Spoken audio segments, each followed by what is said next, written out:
John Stuart Mill was born near London in Pentonville, England. He was the eldest son of James Mill, an intellectual and reformer closely associated with Bentham. John Stuart Mill is an English philosopher and economist.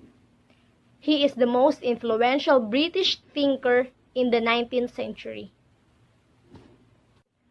Bentham and Mill were the foremost members of the group called Philosophical Radicals, who were united by their commitment to Bentham's utilitarianism. He began to study about ancient Greek when he was 3 years old, and able to read Greek authors at their own language at the age of 7. When he was 8 years old, he can already read some major works of Plato and began to study Latin and algebra. He is known for his writings on logic and scientific methodology on social life and political life. He also contributes to the fields of logic, economics, ethics, political, and social philosophy. Today, he is best known for his related defenses of utilitarianism and liberalism.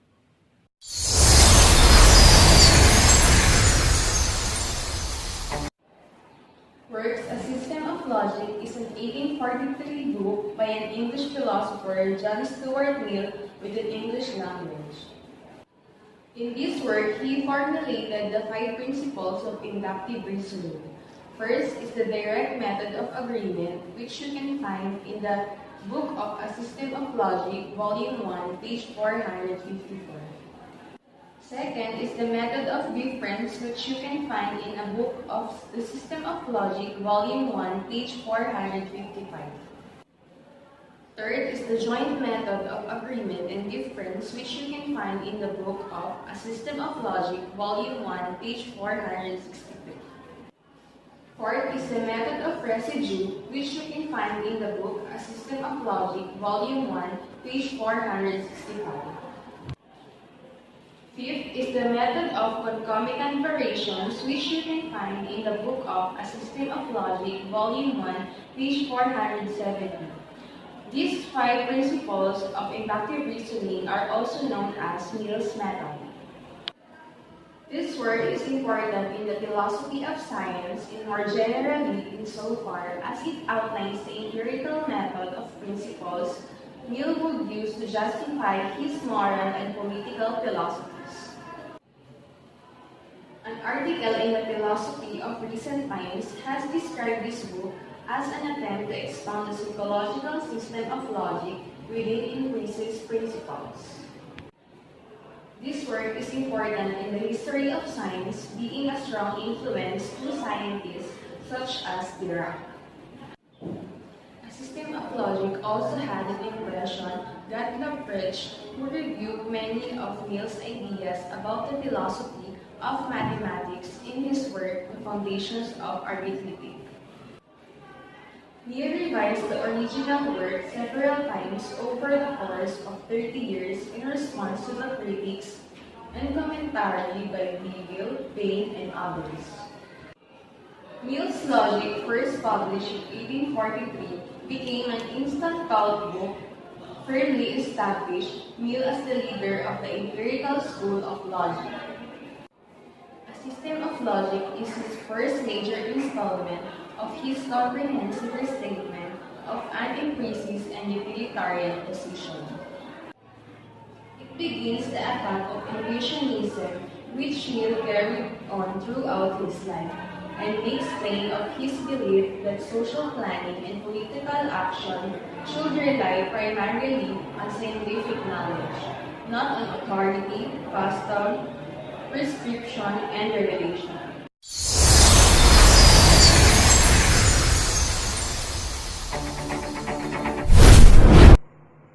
Hello, my name is Margaret Ticanor and I will be discussing about the examination of Sir William Hamilton's philosophy na ginawa ni John Stuart Mill.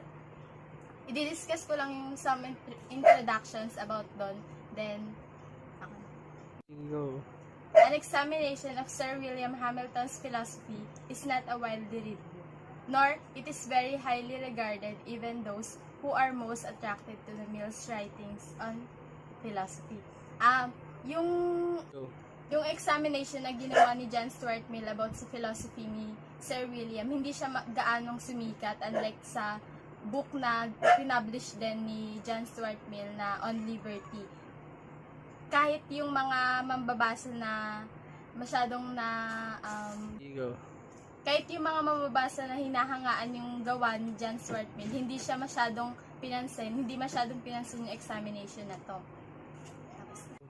Mill's analysis of the nature of judgment and belief perhaps engages the interest of those who hope to explore the problems raised by a system of a logic in a secondary source. But it is doubtful whether many readers who leave the logic wondering quite what will really thought about the epistemological status of arithmetic and geometry find themselves helped by reading the examination. Hamilton's lecture on metaphysics and logic, of whose repetitive and elementary character Hamilton's lecture on metaphysics and logic, of whose repetitive and elementary character Mill was severely critical, were something of an embarrassment to their editors when they appeared after Hamilton's death. Now, they are simply unreadable. The one accessible source of Hamilton's opinion is the volume of collected essays, discussions on philosophy and literature, education and university reform, in which he printed his contributions to the Edinburgh Review.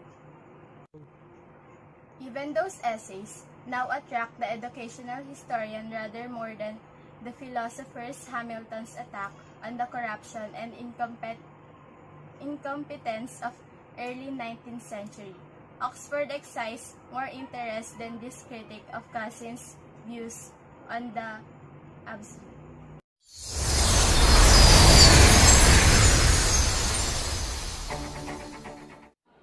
The right action produces the overall happiness. That is utilitarianism. Jeremy Bentham was the first one to introduce the utilitarianism, but it was enhanced and improved by his student named John Stuart Mill. John Stuart Mill published his book Utilitarianism in 1861. That is the most important and influential moral theories of the modern times. Utilitarianism has two principles. The first one, pleasure or happiness is the only thing that has intrinsic value. Utilitarianism comes from the word utility, which in this context does not mean useful, but rather it means pleasure or happiness. We can say that something has intrinsic value when it is good in itself. The world has intrinsic value is much better than the world without it. Intrinsic value is contrast with instrumental value. Instrumental value is something that means to an end. For example, a ball pen is an instrumental value to a student. Mill admits that we people value some things other than pleasure or happiness, but he also argues that it is associated with pleasure or happiness. For example, the health, beauty, and the mind. We value beauty because it is pleasurable to behold. The second one, or the last one, is actions are right insofar they produce happiness, wrong insofar they produce unhappiness. This principle is controversial. It makes utilitarianism a consequentialism because it says that the morality of an action decided by its consequences. The more happiness is produced among those affected by the action, the better the action is. For example, giving present to a bunch of children is much better than giving present to just one. This principle became controversial because many people would say that what decides the morality of an action depends on the motives behind it.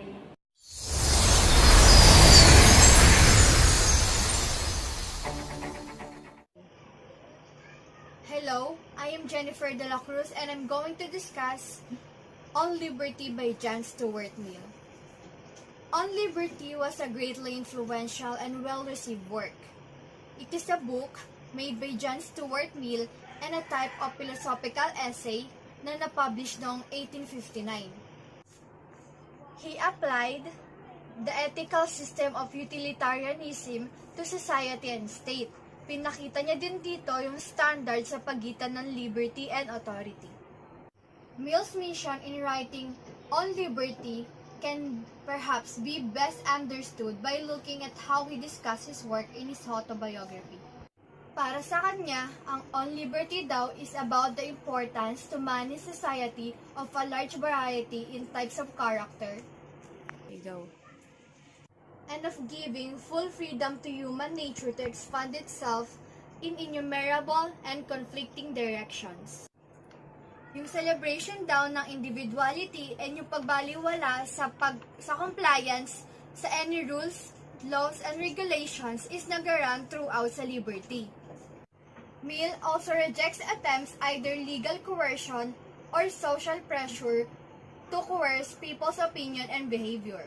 Kumbaga, yung pamimilit daw is magiging acceptable lang kapag yung behavior ng isang tao is mahaharm yung iba pang tao.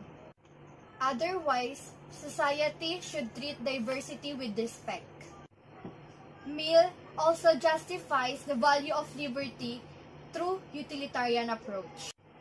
Pinapakita niya dito yung positive effects ng liberty sa society and sa mga tao. In particular, Mill links liberty to the ability to progress and to avoid social stagnation. Yung Mill's argument about liberty nahahati sa 5 chapters. Yung unang chapter, diniscuss ni Stuart Mill yung meaning ng On Liberty and diniscuss niya rin dito yung pagrespeto sa liberty na hindi nahaharm yung ibang tao. Sa next 2 chapters sa book na On Liberty, diniscuss lang ni Stuart Mill kung gaano ka-valuable yung liberty of opinion and liberty of action. Bakit nga ba mahalaga tong mga to? Liberty of opinion are valuable for 2 main reasons. Una, yung unpopular opinion daw ng isang tao may be right. Pangalawa, kapag mali daw yung opinion mo, refuting it will allow people to better understand their own opinion. Yung liberty of action naman is desirable for parallel reason. Yung 4th chapter naman, dinidiscuss lang dito yung appropriate level ng authority that society should have over the individuals. Yung pang-5 chapter naman at pinakalas na chapter sa book na On Liberty, nagbigay lang siya na example at application ng theory niya na magpapatunay doon sa claims niya about liberty. Mill's essay has been criticized dahil hindi daw ganon naging kalinaw yung pag-define niya sa limit ng liberty. Naglagay siya ng so much emphasis sa isang individual at hindi sa distinction between the actions that may harm only oneself at sa actions na pwedeng ikaharm ng ibang tao. That being said, the essay does provide an impassioned defense of nonconformity as a positive good for society, and an equally impassioned reminder that no one can be completely sure that his or her way of life is the best or the only way to live.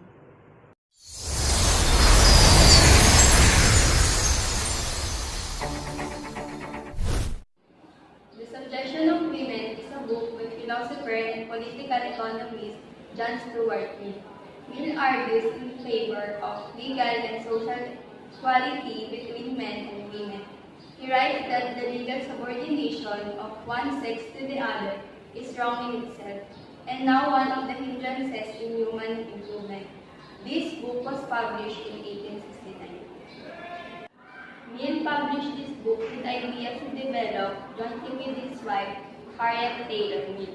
Mill submitted the finished manuscript of their collaborative work on liberty soon after his wife's death in late 1858, and continued work on the subjection of women until its completion in 1861.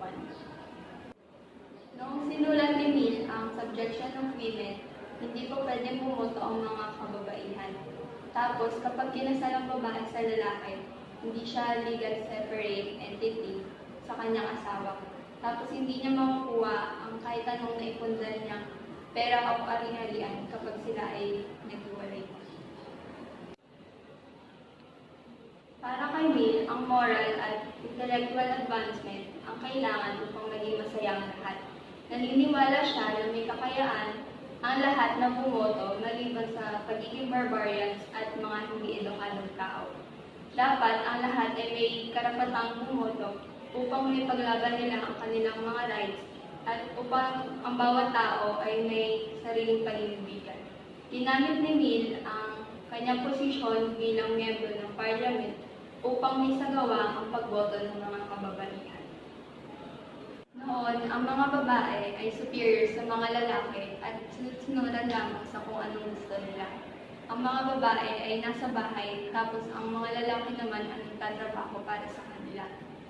Hindi sumangayon si Mill sa ganitong estado, at para sa kanya, dapat may pagkakapantay-pantay ang dalawang kasarian sa lahat ng aspeto ng buhay. Ayon kay Mill, hindi nila alam kung anong kayang gawin ng mga babae dahil simula pa lamang ay hindi na hinayaan ng mga lalaki kung ano ang gusto nilang gawin. Hanggang sa nasanay ang lipunan na ang babae ay dapat nasa bahay lang. Kung pagbibigyan nila ng opportunity ang mga babae na gawin ang mga ibang bagay, ay maaari silang gumaling dito o baka mahigitan pa nila ang mga lalaki sa paggawa ng mga bagay-bagay. Mill's book is clearly utilitarian, which means a family of ethical theories that promote action of happiness and well-being for the majority of the population. The way Mill interpreted subject over time changed. For many years, Mill was seen as an inconsistent philosopher, not writing on a number of separate issues. Consistency on his approach.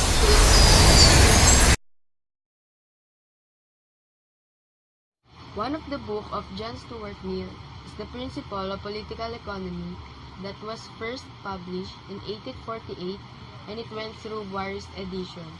The final edition was the 7th edition which appeared in 1871. Political economy is the term of the 19th century writers used to refer to the study of what we call today macroeconomics. In this book, Mill examines the fundamental economic processes on which our society is based, such as the production, distribution of goods, exchange, and the effect of social progress on production and distribution, and the role of the government in economic affairs. Mill's approach to economics is based on his own belief in superiority of socialism, in which economic production would be driven by cooperatives owned by the workers. In principles, Mill turns economics into a viable philosophical area of inquiry by exploring what people really want and what economics can measure and assess. In other words, wealth is the natural end of product of labor, but the distribution of wealth is determined by the decisions and the will of actual people, and is not simply part of the order of nature. Mill carries this view quite far, maintaining that human laws and institutions can and should determine how wealth is distributed. Thus, for Mill, economics is closely tied to social philosophy and politics. To this end, Mill argues that the laws of production may be natural laws, but the laws of distribution are created and enacted by the human beings. In other words, wealth is the natural end of product labor, but the distribution of wealth is determined by the decisions and the will of actual people, and is not simply part of the order of nature. In other words, wealth is the natural end or product of labor, but the distribution of wealth is determined by the decisions and the will of actual people, and is not simply part of the order of nature. In Book 1, it deals with the production and begins by identifying the basic requisites that enable production to exist. It focuses on the labor and the natural objects.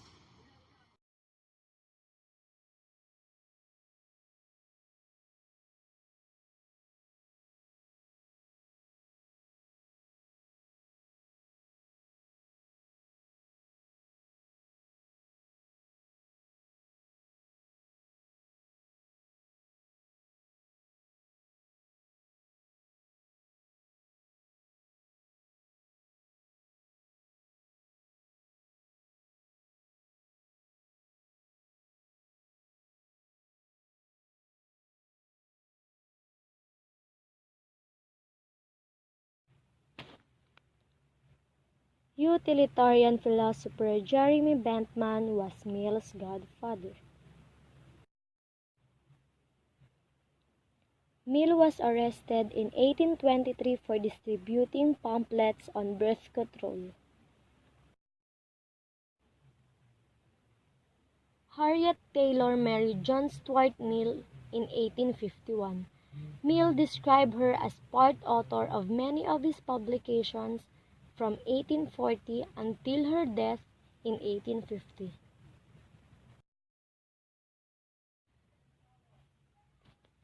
Mill's Principle of Political Economy was a popular textbook and went through 32 editions in 50 years.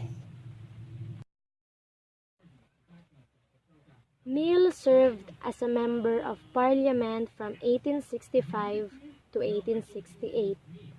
He argued in support of such radical positions as women's suffrage and Irish land reform.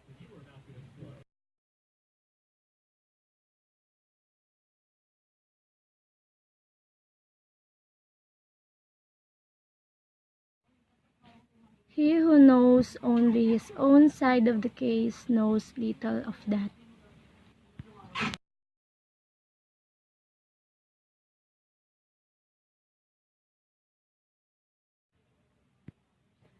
One person with a belief is equal to a force of 99 who have only interests.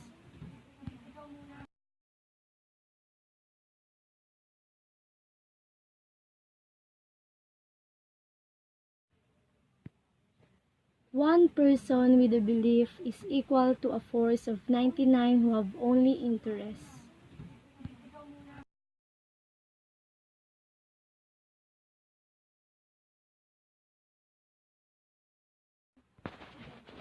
A person may cause evil to others not only by his actions, but by his inaction. And in either case, he is justly accountable to them for the injury.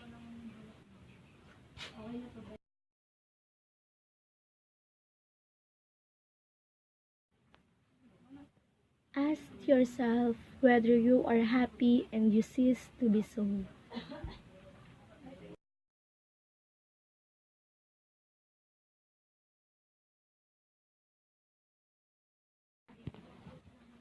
Bad men need nothing more to compass their ends than that good men should look on and do nothing.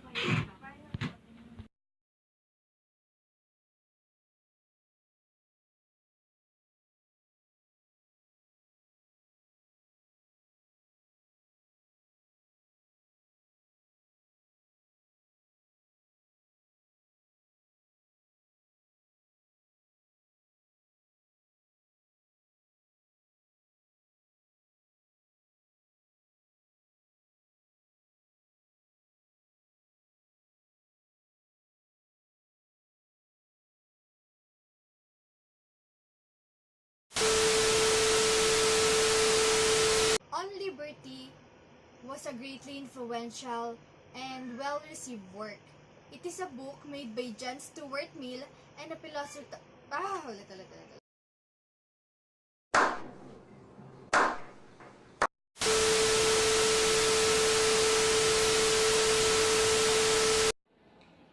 end is the method of difference with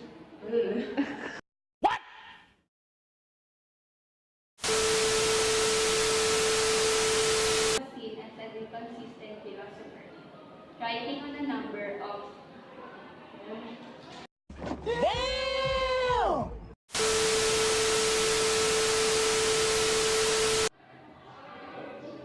Mill's approach to